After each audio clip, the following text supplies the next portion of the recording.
Hi friends, welcome to our channel D2 Recipes and Remedies. இன்னைக்கு நம்ம பார்க்க போகிறது ஒரு ஹேர் கண்டிஷனர். வீட்டிலேயே எப்படி ஹேர் கண்டிஷனரை வந்துட்டு பண்ணுறதுங்கிறது நம்ம இந்த வீடியோவில் பார்த்துடலாம். இதுக்கு தேவை ஃப்ளக்ஸ் சீட்ஸ், ஆலிவ் விதைன்னு சொல்லுவாங்க. இது வந்துட்டு உங்களுக்கு எல்லா சூப்பர் மார்க்கெட்லேயும் கிடைக்கும்.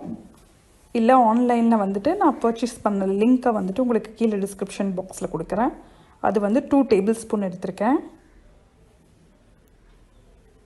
இப்போது 2 கப் வாட்டர், அந்த பவுல் இருக்குல்ல, யூஸ்வலாக அந்த பவுலில் வந்துட்டு சின்ன பவுல், அதில் வந்துட்டு ஒரு 2 கப் வாட்டர் வந்துட்டு அதில் ஆட் பண்ணிக்கோங்க.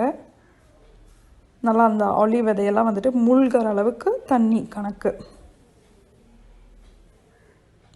இப்போ இதை நம்ம நல்லா கொதிக்க விட போகிறோம். ஃபஸ்ட்டு ஹை ஃப்ளேமில் வச்சுட்டு இதை கொதிக்க விடணும். அதுக்கப்புறம் இது மீடியம் ஃப்ளேமில் ஆக்கிடணும். நல்லா கொதிக்க விடணும். நல்ல நுரை வந்து அப்படி ஃபார்ம் ஆகும். அது வரைக்கும் இதை வந்துட்டு நல்லாவே நீங்கள் கொதிக்க விடணும்.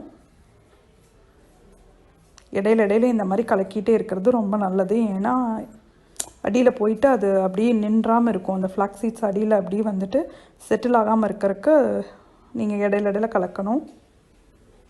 பாருங்கள் நுரை எப்படி வருதுன்னு. இன்னுமே நுரை வரும். அது வரைக்கும் இதை வந்துட்டு நீங்கள் மிக்ஸ் பண்ணிகிட்டே இருக்கணும்.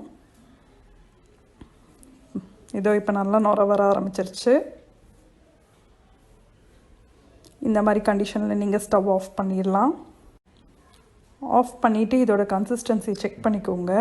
இது எப்படி இருக்குன்னா, ஒரு எக் ஒயிட் இருக்குல்ல, எக் ஒயிட்டோட கன்சிஸ்டன்சி எங்கே பாருங்கள் எப்படி இருக்குன்னு. ஜெல் மாதிரி எப்படி ஒரு எக் ஒயிட்டோட கன்சிஸ்டன்சி இதில் இருக்கும்.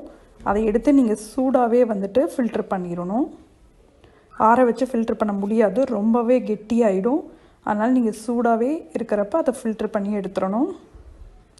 ஆக்சுவலாக ஃப்ளாக்ஸ் சீட் பார்த்திங்கன்னா உங்கள் ஸ்கின்னுக்கு, ஹேருக்கெல்லாம் வந்துட்டு ரொம்பவே நல்லாயிருக்கும். உங்கள் ஹேர் க்ரோத்தை இம்ப்ரூவ் பண்ணுறதுக்கு ரொம்பவே ஹெல்ப்ஃபுல்லாக இருக்கும். இப்போ வந்து அரிசி நார்மல் நம்ம சாப்பாடு வைப்போம்ல, அந்த வந்துட்டு குக்கிங் ரைஸ், அதுதான் அந்த அரிசியை வந்துட்டு ஒரு 3 டேபிள் ஸ்பூன் இந்த ஸ்பூனில் எடுத்திருக்கேன். எந்த ஸ்பூனில் வந்துட்டு நீங்கள் ஆலிவ் சீட் எடுத்தீங்களோ அதிலேயே தான் அரிசி எடுக்கணும். அதே மாதிரி அரிசி முழுகிற அளவுக்கு அதிலே நிறைய தண்ணி விட்டுக்கோங்க. எங்கிட்ட வந்துட்டு இந்த ஸ்ட்ரெயினர் இருக்குது, அந்த குக்கரோடையே இருக்கிற ஸ்ட்ரெயினர். உங்கள் கிட்டே இப்படி இல்லைன்னா நீங்கள் கொதிக்க வச்சு கூட தண்ணியை ஃபில்டர் பண்ணி எடுத்துக்கலாம், ஒன்றும் ப்ராப்ளம் இல்லை. பார்த்துக்கோங்க, இப்போ தண்ணி அதில் ஊற்றியாச்சு. நான் அதே மாதிரி ரைஸ் முழுகிற அளவுக்கு தண்ணி ஊற்றிடுங்க. ஊற்றிட்டு நான் எப்போ போல் ரைஸை வந்துட்டு ஸ்டீம் பண்ணி எடுத்துக்கிறேன். நீங்களும் அதே மாதிரி ரைஸை ஸ்டீம் பண்ணிவிட்டு அப்படியே கஞ்சி வடிக்கிறதுனாலும் வடிச்சுக்கலாம், ஒன்றும் ப்ராப்ளம் கிடையாது. இதோ ரைஸ் ரெடி ஆகிடுச்சு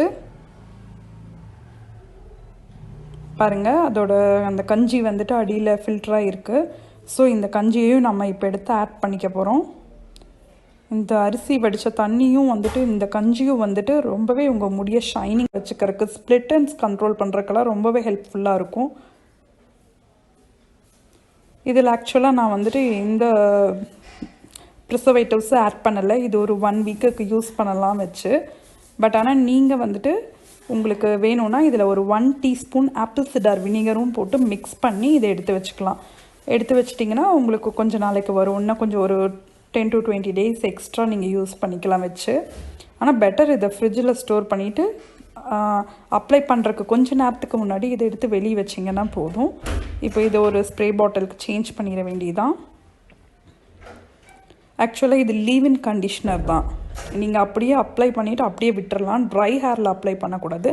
லைட்டாக தலை காய வச்சுட்டு கொஞ்சம் வெட்டாக இருக்கப்போ இதை ஸ்கேல்பில் நல்லா முடியோட வேர்க்காலில் படுற மாதிரி அப்ளை பண்ணணும். அந்த எண்டு வரைக்கும், முடியோட எண்டு வரைக்கும் அப்ளை பண்ணணும். இது ஸ்ப்ளிட்டன்ஸ் எல்லாம் வந்துட்டு நல்லாவே கண்ட்ரோல் பண்ணிடும். ஹேரை ரொம்ப ஷைனிங்காக ஆக்கிரும். பார்க்குறக்கே நல்லா வந்து ஹேர் லுக்காக இருக்கும். ஹேர் க்ரோத்தையும் நல்லாவே இம்ப்ரூவ் பண்ணும். பாருங்கள், இந்த மாதிரி ஸ்டோர் பண்ணி எடுத்து வச்சுக்க வேண்டியது தான். இல்லை நீங்கள் சும்மா ஒரு 5 minutes விட்டுட்டு அப்படியே ஹேர் வாஷ் பண்ணிட்டு வரனால வரலாம். ஆனால் பட் இது வந்துட்டு leave in hair conditioner, so நீங்கள் அப்படியே விட்டுக்கலாம், ஒன்றும் ப்ராப்ளம் கிடையாது.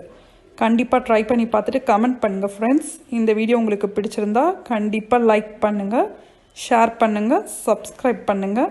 மறக்காமல் பெல் ஐக்கானை கிளிக் பண்ணுங்கள். Thank you friends.